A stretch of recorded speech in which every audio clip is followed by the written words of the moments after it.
So let's go ahead and talk about some of those iPhones that we may have actually forgotten to even talk about, or the iPhones that we kind of forgot about in general. And it's weird because when you think of an iPhone, every single device has its own characteristics. The iPhone 5 did this, the iPhone 6 did this, even the iPhone like 6 and 6. But there's some iPhones out there that people kind of forget about. The first one being the iPhone 3G. This was technically the second iPhone that was ever made, and this was actually a device that I own. Obviously I still own it, and I think this was a pretty decent upgrade coming from the previous generation, which was the first iPhone. Now this specific iPhone brought a brand new operating system, which actually brought the App Store as well. So this thing had iPhone OS or iOS 2.0, so this was a pretty big deal in my opinion. Now there were some hardware changes as well, and there was a new, pricing structure for these devices too. So the retail price for this was $199 and the 16 gig model was $299. So they also changed the price tag of this thing a little bit too, but the hardware, it did change up. We got a newer type of design. So the back of it was, this kind of rounded, premium texture. I think it was still plastic or whatever, but it still felt fairly premium. The original one though, it had its own design, which was very, very interesting. The display looked a little bit better. The processor inside got an upgrade. The camera on the back got an upgrade as well.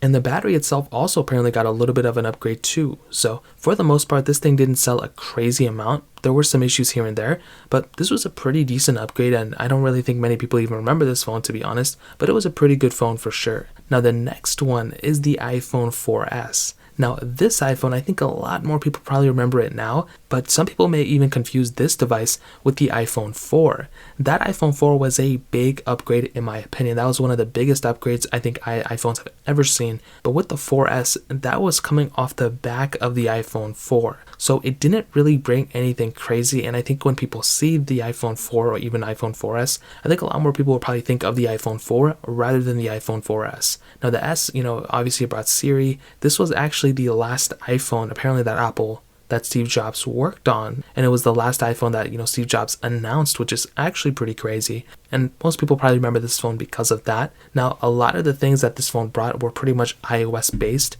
so a lot of the big improvements that we saw pretty much came because of this iOS update. Now we did get a newer 8 megapixel camera with 1080p video recording on the back, which was also really cool, but that was pretty much it. I mean, there were some other cool things here and there, and this was the last iPhone to have that 30-pin connector rather than the lightning port as well. So that was another pretty interesting thing with this phone too. Now another big phone that people probably don't even remember too much is the iPhone 5C. Now I think a lot more people remember this mostly because of the weirdness behind this phone. I don't think it was a bad phone per se, but it was something that was just kind of a strange design. It wasn't even that much better than an iPhone 5, and in some ways it was a downgrade. And I do think with the iPhone 5C, Apple could have done a better job. I'm glad they didn't make like an iPhone 6C or something like that later on, but I'm a fan of this phone. I still think it performs and handles very well. But when you think of phones that, people don't really remember too much, I think it's probably the iPhone 5C. Now finally, this is kind of a curveball because I don't really see too many people talking about this phone anymore, but the iPhone XS Max is a phone that I see very few people kind of remember or even talk about. Now, when people see an iPhone XS Max,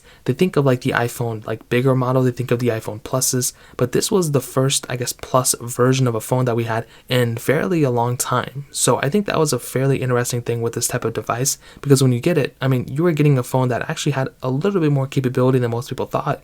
It had a little bit of a bigger battery than the XS and everything, but I just do think with a device like this, most people remember something like the iPhone XS or iPhone XR rather than the iPhone XS Max in my opinion. So that's another iPhone that I think most people probably forget for the most part too. If you guys have any other questions or anything like that, let me know in the comment section below. Hit the like button, that would mean so much, but definitely hit that subscribe button. More importantly than everything else, I love every single one of you guys. Hopefully I'll catch you guys in the next video. Peace out till then.